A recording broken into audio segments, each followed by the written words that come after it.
বাঙালির কাছে ভ্রমণ লাক্সারি নয়, নেসেসিটি। তাই তো বিভিন্ন মরশুমে একটু অবসর, একটু ছুটি পেলেই ক্লান্ত মনের অবসাদ কাটানোর জন্য আমরা বেরিয়ে পড়ি। আর ভ্রমণপ্রিয় বাঙালির ভালোবাসার আরেক নাম হলো পুরী। সুন্দর সি বিচ, নীল সমুদ্র এবং শ্রী জগন্নাথ দেবের লীলাক্ষেত্র তাই আপামর বাঙালিকে বারবার টেনে আনে তার কাছে, কারণ পুরী যেন বাঙালির সেকেন্ড হোম।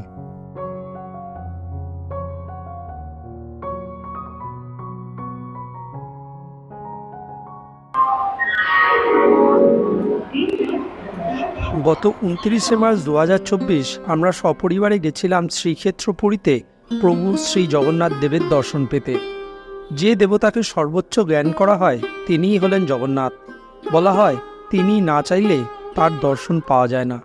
তাই তার ডাকে সাড়া দিতে এবং 3 দিনের ছুটিকে সদ্ব্যবহার করতে আমরা এখন যাচ্ছি হাওড়া স্টেশনের নিউ প্ল্যাটফর্মে আমাদের train 12837 Puri Howrah superfast express ধরতে। হাই ফ্রেন্ডস, আমরা এখন চলে এসেছি হাওড়া স্টেশনে।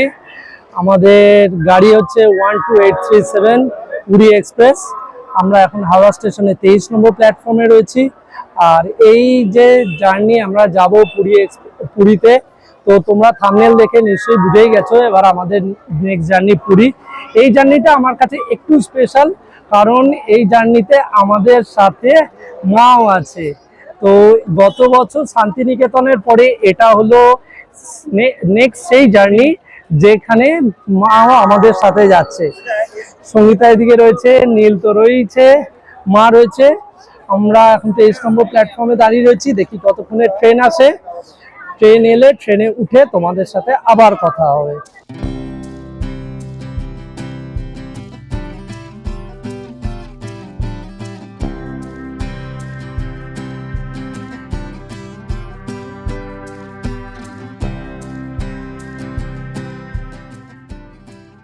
আমাদের train 12837 Howrah Puri superfast express 10টা 40-এ ছাড়ার কথা। এখন বাজে 10টা 44। আশা করি কিছুক্ষণের মধ্যেই ছেড়ে যাবে। আমাদের কম্পার্টমেন্ট হলো B4, 3 টায়ার এসি। আমাদের ট্রেন 10টা 40-এর জায়গায় 10 মিনিট দেরিতে ছাড়লেও পরদিন সকালে একদম সঠিক সময় 7টা 10 আমরা পুরীতে গিয়ে পৌঁছালাম।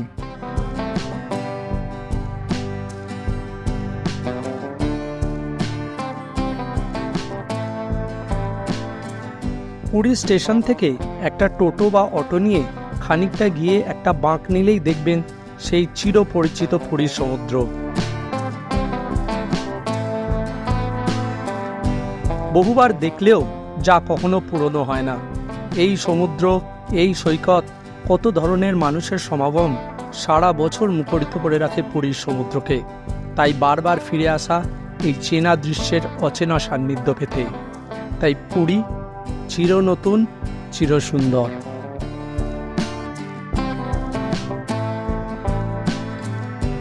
হোটেলে পৌঁছে ব্রেকফাস্ট সেরে আমরা বেরিয়ে পড়লাম সাইট সিইং এর উদ্দেশ্যে।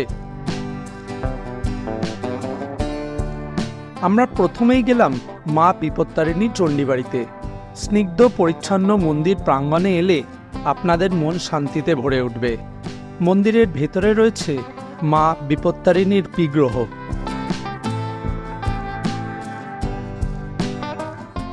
এরপর আমরা চললাম ওমকারেশ্বর মন্দির দর্শন করতে।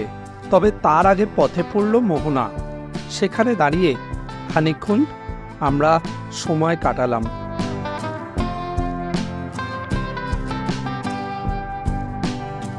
ওমকারেশ্বর মন্দির প্রাঙ্গণটি অনেকটা জায়গা জুড়ে বিস্তৃত, আর ভিতরে রয়েছে বিভিন্ন দেবদেবীর মন্দির।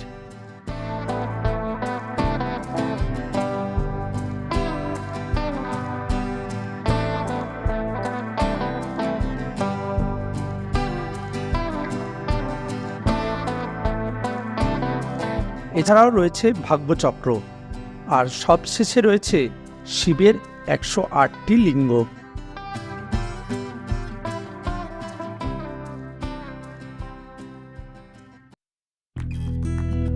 এরপর আমরা গেলাম গুপ্ত বৃন্দাবন দেখতে।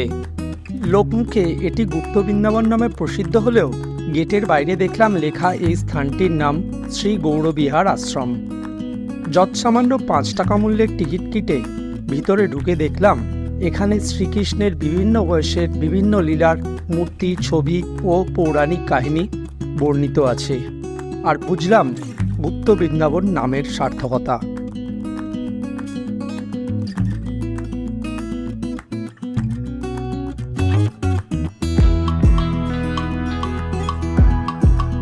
শোনা যায় শ্রী চৈতন্য মহাপ্রভু যখন পুরীতে এসেছিলেন তখন তিনি এই স্থানে আসতেন এবং সাধনা করতেন। পরে তার শিষ্যা রমা দাসীও এই স্থানে আসতেন। এই আশ্রম এতদিন লোকচক্ষুর আড়ালে ছিল। বর্তমানে যুগের সাথে তাল মিলিয়ে নতুন করে সাজানোর পর এটি পর্যটকদের অন্যতম আকর্ষণের কেন্দ্রবিন্দু হয়ে উঠেছে।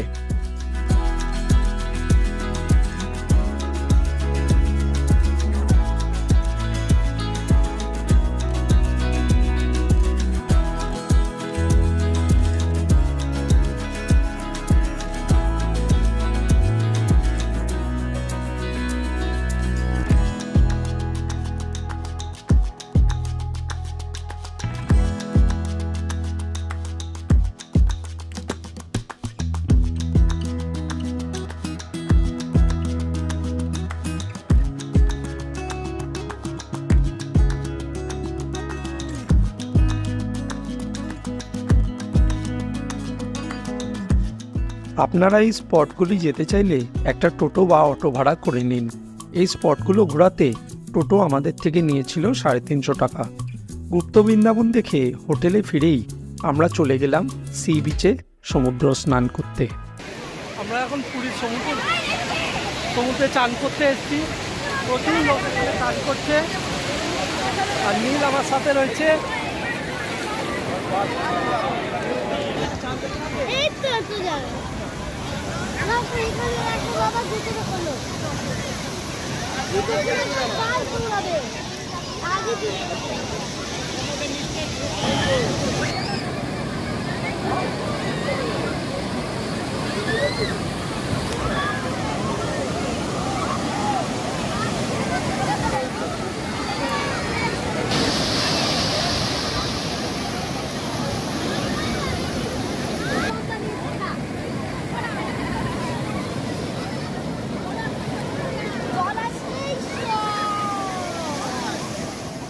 পুরী এলে কিন্তু সমুদ্র স্নানটা মাস্ট।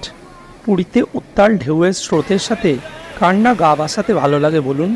তাই অনেকক্ষণ সমুদ্রে কাটিয়ে ঢেউ খেয়ে সমুদ্রটাকে ভালোভাবে উপভোগ করে তবেই সম্পূর্ণ হলো আমাদের স্নানের পর্ব। ওই দিন বিকালে আমরা গেছিলাম কোণারকের সূর্য মন্দির দেখতে। পুরী থেকে কোণারকের সূর্য মন্দিরের দূরত্ব প্রায় 30 কিলোমিটার।